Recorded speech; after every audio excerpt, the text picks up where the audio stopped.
Good morning, everybody. You are tuned in to the Indiana State Police Roadshow. I'm Sergeant Rich Myers with the Indiana State Police District 52 Public Information Office. And we want to thank the Indiana State Police Alliance, Cops for Kids, a subsidiary of the Indiana State Police Alliance, for their continued support of the Indiana State Police Roadshow. Thank you very much for being with us and listening and watching now that we're on YouTube. Thanks to Tom, our expert electronic guru from the Indiana State Police, and what he's done with the show. And we hope that you enjoy both the visual and audio aspect of the show now. So with me today is a girl that has been in here many, many times, Stephanie Stewart, with the law enforcement Indiana State, or with the Special Olympics that the Indiana State Police is involved with. And I was looking at your shirt and it says torch run, so I got law enforcement torch run off that.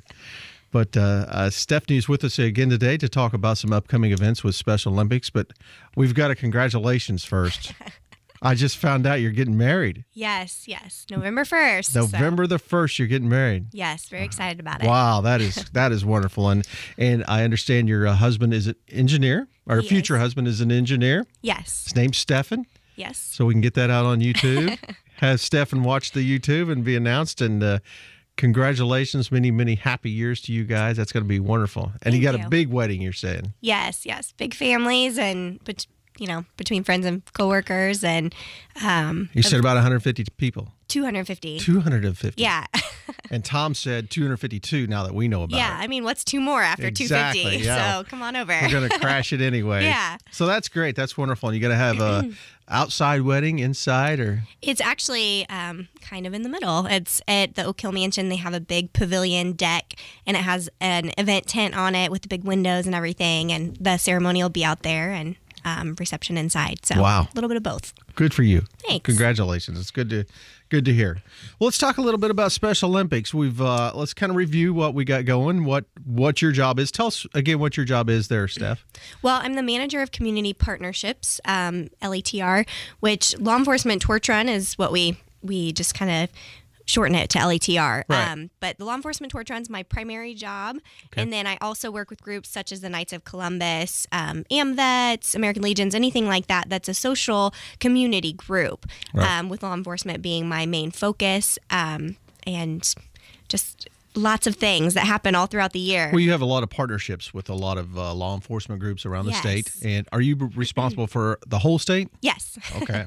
We have 59 agencies or facilities with the DOC or districts or things like that. Any law enforcement entity that's involved. So 59 right now. Okay. And there's probably a few that snuck in there that didn't get counted somehow. And then I know you have officers that are kind of dedicated to you within these departments, right? Yes. Well, I know Tommy Walker is very, very involved. Mm-hmm. He's a trooper down in Versailles District.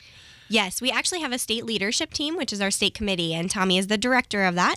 Okay. So he's been involved, even doing his own event for 20 years now. Yeah. And really knows the program well. He comes out and does volunteer photography for us. He was actually part of Team Indiana that just went to USA Games for Special Olympics this summer, I guess, in June. So he's very involved and very, very active in the program. And you say his own event. He has a weightlifting competition. Is that correct? He does, yes. Every year it is usually the first Saturday in March, and it's right after our Indianapolis Polar Plunge. So we have a lot of winter events, and that kind of wraps up our season there. And Tommy does a great weightlifting event in Columbus. Tommy's a hawk. Yeah. He can lift rock. a few pounds. Oh, my word. Just a few.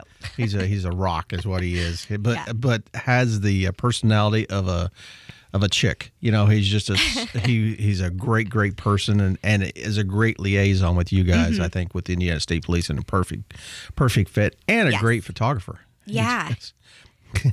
He's just all around good guy. Yes. But let's talk a little bit about some events that you've had here recently. The plane pool, how'd it do? It did great. We had, I think, around 30 law enforcement teams, which is great. About 75 for the entire day, which is great. We had more teams than last year, and it rained all day. So that is a pretty good, that many people come out in the rain. We're happy. So it did very well. I need to announce my wife was on a team. Oh, was she? Yes. Which team? She was on the Morgan County FOP Auxiliary? Auxiliary. Yeah, and they won, right? They won the women's division. They did. Yeah. Wow, good for her. Yeah, she was excited. First year doing it. Yeah. They jumped in there and had a great time, and I'm sure they'll be back again next year. So yes, it's a very fun event. Yeah, and who was is there an overall winner? There are divisions because there are so many different groups, and there's a winner in each division. Who won the law enforcement division? This year, I don't know if I can even remember. The top fundraising law enforcement division was Newcastle Correctional Facility with the DOC. Okay. And then I think the fastest time, it was one of the facilities, but they bring a lot of facilities. I don't know if I can remember which one it was. Well, that's great that they do that and jump in. And FedEx is always great to partnership with. Absolutely. They do a wonderful job. And so do the pilots hold the brakes? It's funny. One year, actually, the first team couldn't pull it, and we found out the brake was on. But no, the brake is usually not on. That's why I asked my wife, because she said there was guys up in there waving at them. I said, they hold those brakes. She said, you're kidding. No, they don't do that. I think it's in neutral or something along those lines, whatever plain terms are for that. Yeah. Well, that's a wonderful event, and we're glad that it raised money and had people turn out for that. Like you said, it was kind of a misty, nasty day, but still people were there and were able to jump in. The Polar Plunge will be coming up sooner than we think. Yeah, it'll be here before we know it. February is Polar Plunge month, and we have 12 that will happen throughout the state. So Polar Plunge coming near you. Just have to check on our website and find one that's close. The Torch Run? Torch Run, yeah, you're looking at May through September for Torch Run. It kind of runs basically the whole summer season. And that kind of leads up to the Special Olympic Games, correct? Yes. What we do is the first Torch Run of the season or the first weekend will run into our summer games, which happen in Terre Haute. And they happen, there are a few in different counties before the summer games. Yeah. Do they have to qualify for the state games then? Or is anybody invited The to that? athletes do, yeah. Yes. Okay. As far as the Torch Run goes, anybody can run with the Torch Run, just only law enforcement can carry the torch, and it's led by law enforcement. But the athletes to go to summer games, yes, they have to qualify. They have to have practice for up to 8 weeks minimum per sport, and then you have to actually compete in a certain number, depending what your sport is, a certain number of competitions on an area level and on a local level. And then the area competition is basically how the state is broken up for their, the pre-state competitions. And then if you win that, you go to state. So. And then is there a national? There's national, and that's what we went to. Tommy was our equipment manager for that team, actually. Really? Yeah. And that was in New Jersey this year. So it happens every 4 years, just like your Olympics you see on TV. Okay. And then we actually have a World Games also, which is happening this coming summer in July, and that'll happen in Los Angeles this year. It's back in the U.S. Are you going? So, probably not. Yeah, I didn't get on that list. So. What about Tommy? Is he going to be equipment manager for World Games? Not that I know of, but if you can get us on the list, I think it'd be great. Oh yeah, Los Angeles. Amazing. That would be a neat trip to go on and see all the athletes in action. And I know these athletes are just so passionate about what they do. Oh, you can't believe it until you see it. Anybody out there who hasn't been to one of our competitions, and we have tons of them. It's not just summer games. There's summer games. There's one that happens in September in Indianapolis. We have winter games. We have a basketball state competition. Pretty much any 2 month span you can ask me, and I can tell you one you can get to and see it. It's really incredible. And they're so very proud of what they do. I was in a local restaurant in my hometown here not too long ago, and came across one of the athletes had his medal on him. Yeah. So I took the opportunity to go up and say, hey, what did you win that for? And he was just went into a whole tirade of what he was doing and how he did it.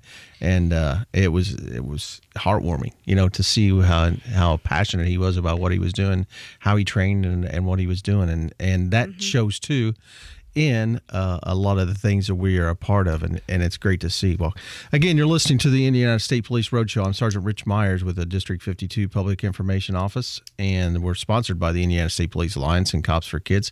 Stephanie Stewart here with me with Special Olympics, and we're talking about a lot of the events that we are involved with and what happens with the Special Olympics and the state police and all law enforcement agencies across Indiana.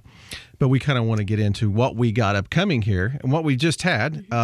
Texas Roadhouse was with us with the Tip of Cop. And here within the next month, October, what's the date? October 18th. It's a Saturday. October 18th, we're going to have the Tip of Cop again with Red Robin. They've teamed up with us to help out. And explain a little bit what we're talking about there. Yes, Red Robin Tip of Cop is actually a national partnership, raises a great deal of money for Special Olympics around the U.S. And in Indiana, we have 10 locations. The date that we're utilizing is the 18th. So on October 18th, every Red Robin in the state will have officers there, and they will be raising funds for Special Olympics. Some of them will have athletes there as well that you can meet. So basically, it's a very simple event as far as donating. You don't have to do the pull a plane. You don't have to bring your muscles. You don't have to get all sweaty and get outside and get rained on. You just have to come eat your cheeseburger. Yeah. Yeah. And great food at Red Robin. They're such a great partner. And basically, the officers will offer you an opportunity to donate while you're there. So we just ask that you come out to Red Robin's on October 18th and consider giving to the officers for Special Olympics and helping them in their great work that they're doing. And so you say that's the Red Robins throughout the state of Indiana? Yes, we have 10 of them. So if it's a Red Robin and it's in Indiana, on October 18th, it's doing a Tip of Cop, every single one. Now, is the October 18th date, is that nationwide or is that just statewide that's going to happen? It's statewide. Nationwide, there are 3, I believe, different Saturdays that this will happen. And we got to choose our date, and we chose it according to officers and, our calendar with Special Olympics and things, the best date for us. So October 18th is just the Indiana date if you want to join us. During their open hours, we'll have officers from different law enforcement entities there talking. It's kind of a whatever the officer wants to do and whatever the restaurant will let you do, and how they interact. But a lot of times they'll just come to your table, let you know that we're interacting with Special Olympics, that we're doing the Tip of Cop, and provide you with an envelope. And anything that you want to donate goes totally to Special Olympics. Yes, 100%. 100% to Indiana, right? Yes, it all stays in Indiana. And that money is used for equipment and stuff, I guess? Everything, yes. Special Olympics has no government funding. So all money that makes Special Olympics operate is from individual, corporate, donations, things like that. So fundraisers we do like this are a huge part of what makes Special Olympics possible. The athletes are never asked to pay. So we need these donations or else we don't have a program. And, law enforcement, we just got back from our conference. The law enforcement program that we do is an international program. It's not just the U.S. that does this. Really? Law enforcement everywhere supports Special Olympics. And last year they raised,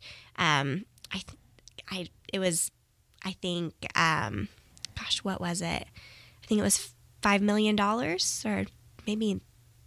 maybe more. I could ask Tommy. He probably would remember better. Tommy would know. Numbers. I'm sure it's on your website too. Yeah. So, tons of money is raised doing this, and it really supports the program, and Special Olympics couldn't exist without what these officers are doing. Well, law enforcement always had a special bonding with the Special Olympics, and it's good to see that we're continuing that and that it's having a positive effect. Speaking of your website, can you give us your website address so in case people want to go and look at what's happening? And I'm sure you have the timetable on there when things can be signed up for. Sure, yeah. And our contact information's on there too, because we let the officers actually do a range of things. Even if it's not on there, you can still do most things for fundraising. So we let them get creative with it. But our website is soindiana, all one word, .org. So soindiana.org, and you would just go to the special events page, and there's a tab for Law Enforcement Torch Run, and everything's right on there.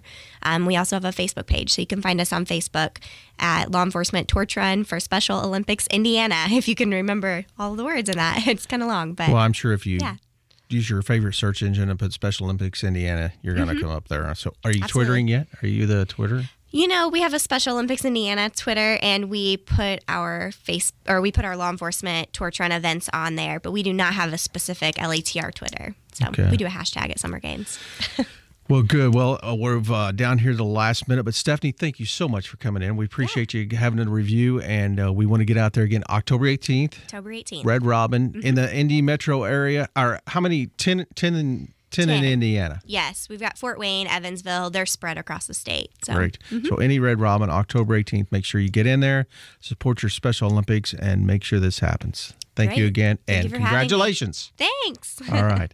Well, again, you've been listening to the Indiana State Police Roadshow, brought to you by the Indiana State Police Alliance, Cops for Kids, a subsidiary of the Indiana State Police Alliance. I want to thank you for listening to us and watching us on YouTube. Thanks to Tom for being here and making this possible. Make sure you support the Special Olympics on October 18th. Be there and make sure that those athletes see you come in. They love to talk to the people that are there. Mm-hmm. This is the Roadshow. We'll catch you again next week. Bye-bye.